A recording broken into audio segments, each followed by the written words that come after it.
Sizwe Simelane is at the Union Buildings in Pretoria for us this morning. Chulas, a very good morning to you. Earlier, just speaking to Kathy, and she's at the start point of this march. You're at the ending point of this Save SA march. Things still looking relatively quiet there. That march expected to get underway at 10 o'clock. What are you seeing in terms of preparation for the arrival of protesters there at the Union Buildings? Well, Yuveka, I can tell you, when the marchers finally defeat the odds that are against them, the rain that is coming down here in Pretoria, and if they finally make it here, when they finally make it here to the Union Buildings, they will find police ready and waiting for them. I can tell you, a literal ring of steel around the Union Buildings. The area in the South Lawns, the fencing to the South Lawns, there's barbed wire that has been unrolled to basically stretch almost the entire length of the fence just on the edge of the South Lawns, where the actual steps to the Union Buildings begin. The police have rolled out barbed wire there, and just after the South Lawns, the street in front of the South Lawns, the police are gathered there at the moment, receiving their morning briefings. It's a large contingent of police officers and police vehicles ready for the day ahead. You'll know, Yuveka, that coming into this day,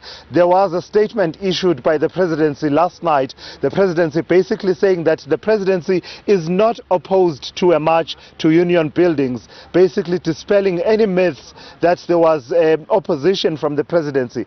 But that was followed by a statement from Government Communication and Information Systems, GCIS, Donald Depoko, the spokesperson there, issuing a statement and saying that the Union Buildings is a national key point, and in terms of the law, notification and a request to march to Union Buildings should have been issued by the organizers and written to the Director General in the presidency, and saying that that has not been received. So mixed messages coming out of government, but the Save SA marchers determined to make their way to Union Buildings, and as I said, they will find police ready and waiting, but also barbed wire rolled out to cover the stretch of the fencing along the South Lawns. If you know the area around Union Buildings, this is where the Fees Must Fall marchers were in 2015, where they were pushing against the fence. Well, today, police going the extra mile. The fencing itself is formidable, but they've gone the extra mile of putting barbed wire to stretch the length of the fence. Chulas, do we have any idea what the march organizers actually plan to do when they get to the Union Buildings? Because Mark Hayward telling me yesterday morning that there was not going to be any kind of memorandum delivered or any kind of ultimatum, because there would be no point, and of course they don't expect that anybody would come out to meet them anyway. So do we know what happens once they get to Union Buildings? Well, Yuveka, no such details have been shared by Save SA, but it is really symbolic for them. It's really about mobilizing citizens and letting citizens come out and say this far and no further in terms of how they see the governance in the country in the past few years, certainly under President Jacob Zuma. So whether there is a memorandum or not, and whether there is a representative from presidency or the government that comes to meet them, it is really about the symbolism of citizens coming out together. We've seen these marches being organized. There was one recently in Port Elizabeth, which had a large turnout, and also we expect that the Save SA organizers are hoping for a good turnout. The rain is throwing a spanner in the works.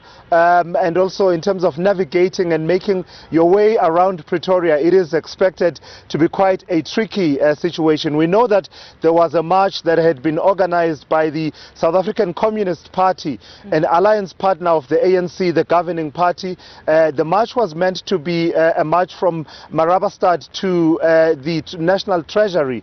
Well, that march has been called off by the SACP in Gauteng after they received communication from the city of Tshwane that march was not authorized to proceed because of non-compliance. And Treasury, according to the SACP, had said they would not be receiving that memorandum from them. Well, the SACP told us now saying that they're going to join this march here, the Save SA march. So speaking of numbers, then the Save SA will probably have the numbers or close to maybe what they were expecting. I mean, just the significance of the SACP now deciding to join this march here. Absolutely significant, Yuveka, if you consider the fact that the SACP is an alliance partner of the ANC, but also not only that, because of that dual membership between SACP and ANC, many SACP leaders actually serve in President Jacob Zuma's cabinet. We're talking here about people such as Rob Davis, people such as Bladen Nzimande himself, Tula Singesi, a lot of them serving in government, Jeremy Cronin. So it is quite significant on that front. But, you know, other communication coming out around today's march includes an internal memorandum that was circulated by the African National Congress in Gauteng, its secretary Hope Papo, saying to leaders to communicate with members that they should not take part in today's marches, that they don't expect any ANC member to take part in today's marches. But importantly, Yuveka, Hope Papo, in that internal memorandum, which of course has been made public, saying that they don't only expect members of the ANC to not participate in the marches, but also they expect ANC members to not interrupt or mete out any kind of intimidation or violence against those who will be participating in the march, and saying they should leave law enforcement to law enforcement agencies. COSATU, the other tripartite alliance partner, coming out also in the past few days to call for President Jacob Zuma to step down, but not taking part in this march. In fact, the words used by COSATU General Secretary Beginjali Njali, saying that they will only take part in a DA march, in a DA-led march that is to march for Helen Zille to step down. All right. Well, as we know, anything is possible in situations like this. We'll be watching, waiting, and bringing you all the developments in the story. That is Thulasizwe Simelane outside the Union buildings, the end point of the Save SA anti-Zuma march today. We're back after a short break.